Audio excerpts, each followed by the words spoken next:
Good morning बच्चों। आज Saturday है और आज का टर्न है संस्कारशाला के एपिसोड 3 का।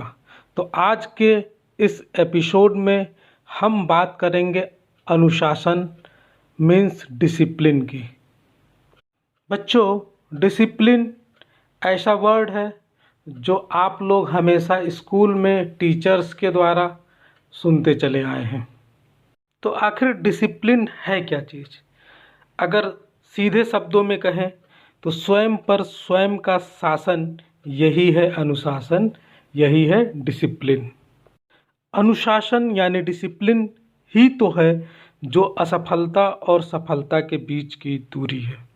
जी हाँ बच्चों, एक सफल व खुशहाल ज़िंदगी जीने के लिए यदि कोई सबसे महत्वपूर्ण चीज़ है तो यही है अनुशासन, डिसिप्लिन।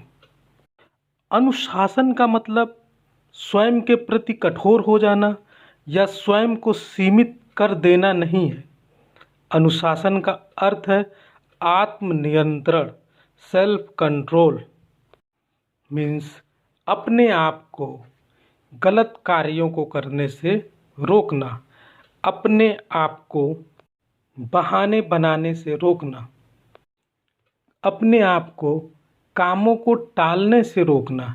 जैसे बहुत सारे बच्चों की ये आदत होती है, जब उन्हें कोई कार्य कहा जाता है तो वो उस कार्य को टालने की कोशिश करते हैं कि अभी इसको बाद में कर देंगे, कल कर देंगे, परसों कर देंगे, और इस तरह से वो कार्य हमेशा पेंडिंग होता जाता है और बच्चे उस चीज़ में पिछड़ते चले जाते हैं। जैसे अगर आपको होमवर्क मिला और आप सोच रहे हैं अभी थोड़ी देर बाद कर लेंगे, फिर थोड़ी देर बाद आपने सोचा और थोड़ी देर बाद करेंगे, इस तरह से वो दिन आपका गुजर गया, फिर नेक्स्ट डे आया और इस तरह से फिर आप बहाने करते हैं, फिर दूसरे दिन का वर्क मिल जाता है और इस तरह से आप पिछड़ते चले जाते हैं और आपके ऊपर वर्क का लोड हो जाता है और आप परेशान हो जाते हैं और उस कार्य को नहीं कर पाते हैं। तो बच्चों, सही समय पर सही तरीके से सही कार्य को करना और ये सब हमें सही राह पर ले जाने में कारगर साबित होता है। बच्चों, आप लोग देखते हैं कि आप ही के क्लास के कुछ बच्चे हमेशा फर्स्ट आते हैं, स्कूल में पोजीशंस लेके आते हैं और एनुअल फंक्शन में चीफ गेस्ट के द्वारा पुरस्कृत किए जाते हैं, उन्हें मेडल पहनाया जाता है, क्लास में भी उनकी सराहना होती है, टीचर्स उनकी सराहना करते हैं। तो आपको लगता है कि हम भी तो पढ़ते हैं, लेकिन ये बच्चे ही हमेशा टॉप क्यों करते हैं और कैसे करते हैं? तो बच्चों, इसका यही कारण है कि ये बच्चे बहुत ही अनुशासित रहते हैं। बच्चों, अनुशासित जीवन में कई छोटी छोटी आदतें शामिल होती हैं, जैसे समय पर खाना खाना, रोज़ समय से स्नान करना, नियमित रूप से व्यायाम करना, मॉर्निंग वॉक करना और ही समय पर रात को सोना, ताकि रोज़ सुबह उगने से पहले आप उठ पाएँ। वैसे तो स्कूल टाइम में आप लोगों को समय से उठना ही पड़ता है, क्योंकि आपका स्कूल मॉर्निंग में होता है और आप संभवतः सूर्योदय से पहले ही उठ जाते हैं। लेकिन इस लॉकडाउन के समय, जब कोविड-19 कोरोना वायरस से हमारा देश ही नहीं पूरा विश्व इस महामारी से परेशान है, उस समय बहुत सारे अभिभावकों की कंप्लेन आई कि इस समय बच्चे समय से नहीं उठ रहे हैं। तो बच्चों, सूर्योदय से पहले उठना बहुत ही ज़रूरी है, क्योंकि सुबह का माहौल बहुत ही शांत होता है, बहुत ही मनोभावन होता है। ऐसे समय में अगर आप कोई भी चीज़ याद करते हैं तो वो आपके दिमाग में लंबे समय के लिए स्टोर हो जाता है। जब आप सुबह समय से उठते हैं तो आपके लिए बहुत समय मिल जाता है आपको अपने कार्यों को करने के लिए, अपने होमवर्क को पूरा करने के लिए, अपनी स्टडी को कंटिन्यू करने के लिए।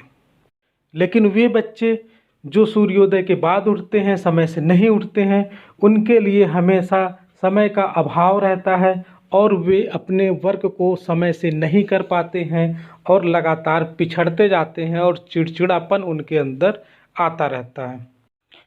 इसके साथ अधिकतर ये देखा जाता है कि जब स्कूल जाने का समय होता है तब बच्चे अपनी टाई ढूंढते हैं, अपना ड्रेस ढूंढते हैं, अपना बुक्स ढूंढते हैं, अपना बैग ढूंढते हैं, क्योंकि आप पढ़ाई करने के बाद अपनी वस्तुओं को सही स्थान पर नहीं रखते हैं, या यूँ कहें कि एक निश्चित स्थान आपने नहीं बनाया है, एक निश्चित स्थान पे आप नहीं रखते हैं, तो आपको खुद नहीं पता होता है कि आज आपने अपनी किताबों को, अपनी ड्रेस को कहाँ पे रखा है, और आप झल्लाते हैं, मम्मी से मांगते हैं। शाम को होमवर्क करते समय भी आपकी किताबें, आपके नोट्स, आपकी बुक, आपकी कॉपी, आपकी पेंसिल आपको समय पर नहीं मिलता है, अपनी जगह पे नहीं मिलता है, या फिर जब आपको अपना टाइम टेबल के हिसाब से बैग रेडी करना होता है उस समय भी आप लोग बहुत परेशान होते हैं, आपको नहीं मिलता है और आप मेंटली रूप से परेशान हो जाते हैं। तो बच्चों, अगर आप लोग अनुशासित रहें, अगर आप अपनी वस्तुओं को, अपनी आवश्यक वस्तुओं को रखने का एक निश्चित स्थान निर्धारित कर लें और हमेशा उन वस्तुओं को उन्हीं स्थानों पे रखें, तो आपको ज़रूरत पड़ने पर उन वस्तुओं को ढूंढने में कोई असुविधा नहीं होगी और तुरंत आपको मिल जाएगा। आपका समय बचेगा और आपका दिमाग भी शांत रहेगा और आपका माइंड बिल्कुल फ्रेश रहेगा। आप लोगों को तो पता ही है कि जब माइंड फ्रेश होता है उस समय अगर आप कोई चीज़ पढ़ाई करते हैं या कोई भी काम करते हैं तो आप बहुत ही एकाग्रता के साथ करते हैं, बहुत ही अच्छे से करते हैं और वो कार्य आपका बहुत ही कम समय में पूरा भी हो जाता है।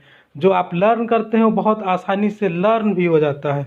जब घर के बाहर वैन आ जाती है तब आप टिफ़िन के लिए चिल्लाते हैं, जल्दी जल्दी बैग उठाते हैं, भागते हुए जाते हैं और वैन वाले भैया से कहते हैं भैया रुक जाइए, 2 मिनट रुक जाइए, 5 मिनट रुक जाइए, और कभी कभी आप इतना देर कर देते हैं कि आपकी वैन भी छूट जाती है।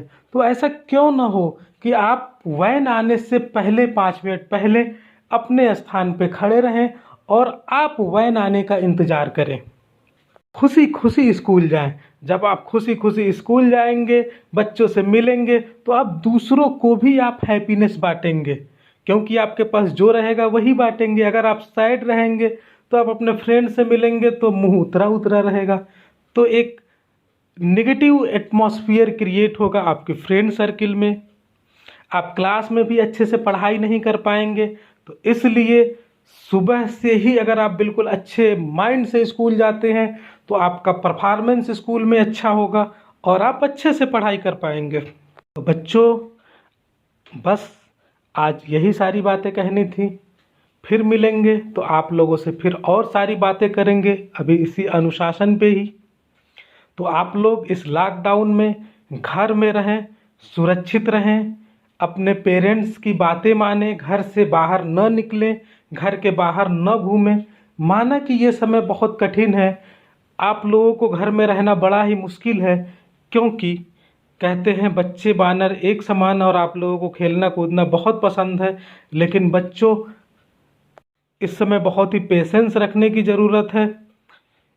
इसीलिए आप लोगों की ऑनलाइन क्लासेस शुरू की गई हैं कि आप लोग थोड़ा सा व्यस्त रहेंगे। हम ये नहीं कहते हैं कि आप लोग हमेशा पढ़ते रहिए, आपको जितना वर्क दिया जाता है बस उतना कार्य कर लीजिए। अभिभावकों से भी अनुरोध है कि बच्चों को हमेशा पढ़ने के लिए परेशान न करें, दबाव न बनाएं। वर्क करने के बाद उनको थोड़ी छूट दें। आप लोग घर में ही अपने मम्मी के साथ, अपने पापा के साथ, अपने भाइयों के साथ इनडोर गेम का लुत्फ़ उठा सकते हैं। बच्चों, ऐसे गेम जो आप घर में खेल सकते हैं, ऐसे ही गेम आप लोग घर में खेलें और अपने अभिभावकों का भी सहयोग लें। अपने पेरेंट्स से अच्छी अच्छी कहानियाँ सुने, अच्छी अच्छी बातें सुने, और मोबाइल पे केवल उतना ही समय दें जितना आपको पढ़ाई के लिए वर्क दिया जाता है। उसके अलावा आप लोग ज़्यादा समय मोबाइल पे न दें, क्योंकि बहुत ज़्यादा समय अगर मोबाइल पे देंगे तो आपकी आँखों के लिए हानिकारक होगा। और बच्चों, आप लोगों से एक बात और बतानी है कि आप इस चैनल को, ये जो लॉर्ड बुद्धा एकेडमी का चैनल है, इसमें देखिए आप राइट साइड में एक सब्सक्राइब का बटन है आपके दाएं हाथ की साइड में, उसको आप लोग क्लिक कर दें। इससे क्या होगा कि इस पे जो भी बातें आप लोगों के लिए बनाई जाएंगी, जो भी वीडियो, वो आप लोगों को मिलता रहेगा और आप लोग उसको सुनते रहेंगे। तो थैंक यू बच्चों, have a good day, have a nice day. आज सैटरडे है, आज आप लोग ड्राइंग का एंजॉय कीजिए, पेंटिंग का एंजॉय कीजिए और हैंडीक्राफ्ट वगैरह बनाइए। आप लोग जो घर में आपकी फालतू चीज़ें हैं, आप लोगों को स्कूल में हमेशा सिखाया जाता है कि उन चीज़ों से, जो ख़राब चीज़ें हैं घर की, उनका इस्तेमाल करके हम अच्छी अच्छी चीज़ें कैसे बनाएंगे। तो आप उसको बनाइए, इंजॉय करिए। ओके बच्चों, have a good day, thank you.